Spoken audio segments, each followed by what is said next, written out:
Muy bien, resolvamos el ejercicio número 1. Dice, de la figura AB igual BE, BD igual DC. El triángulo ABD es, y nos dan aquí unas alternativas. Muy bien, entonces nos dicen AB, aquí está AB, lo voy a marcar así con rojito, es igual a BE. Aquí tenemos BE. Aquí está, también con rojito, ¿ok? ¿Qué más? BD, aquí tenemos BD, BD, lo voy a poner así, azulito.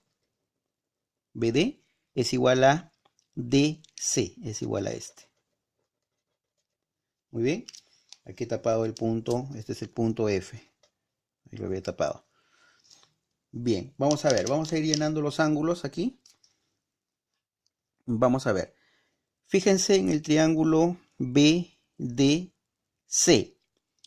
Es un triángulo rectángulo, ¿verdad? Aquí nos está mostrando, fíjense, aquí hay un cuadradito. Este cuadradito indica que es recto aquí, es decir, este ángulo es de 90 grados.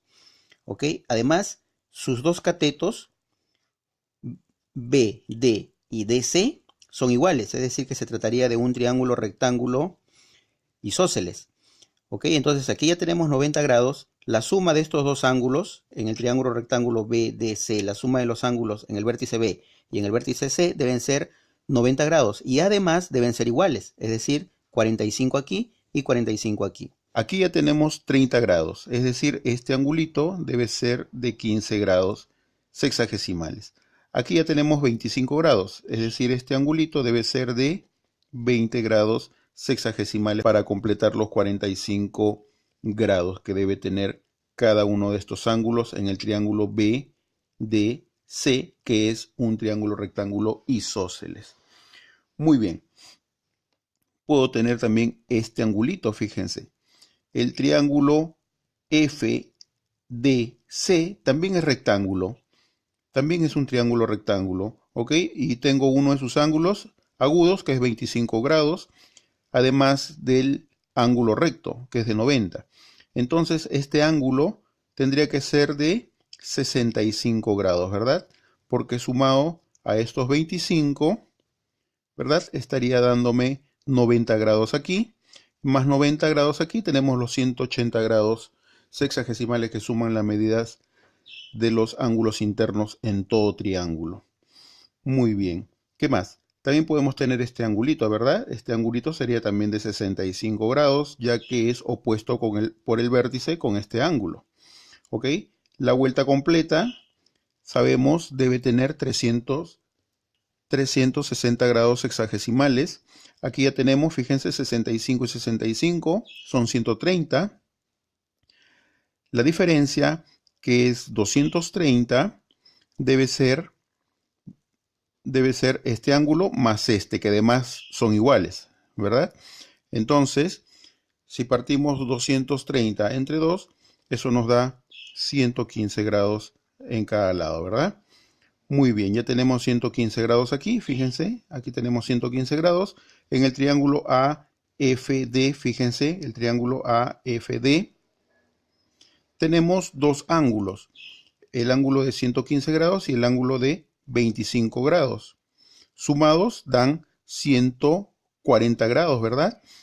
Entonces nos faltaría aquí nos faltaría 40 graditos para que sumados los tres nos den 180 grados, que son, repito, que es la suma de los ángulos internos en todo triángulo. Bien, ya tenemos 40 grados aquí. ¿Qué más? Muy bien. Fíjense aquí. Aquí, este angulito lo podemos hallar. Este ángulo. ¿No es cierto que este ángulo sería externo al triángulo BCE? ¿Ok? Es externo y además debe ser la suma de los ángulos internos opuestos, es decir, de 30 más 20. Es decir, aquí tendríamos 50 grados, ¿verdad? Bien, además fíjense, tenemos el triángulo ABE. El triángulo ABE es isósceles, puesto que tiene su lado AB igual al lado BE, que además ha sido dato, ¿verdad? Entonces sabemos que a lados iguales se oponen ángulos iguales. Si a este lado AB se opone este angulito que lo acabamos de hallar de 50 graditos. Entonces, al lado BE se debe poner también el ángulo de 50 grados. Entonces, ahora fíjense en el triángulo ABD, que es el triángulo que nos interesa, el triángulo ABD. ABD. Fíjense en este ángulo. Este ángulo sería de 50 más 40, es decir, este ángulo sería un ángulo recto. Es decir, ABD es un triángulo rectángulo, ¿verdad? Porque acá tiene un ángulo recto que es de 90 grados. Entonces la respuesta sería la letra D.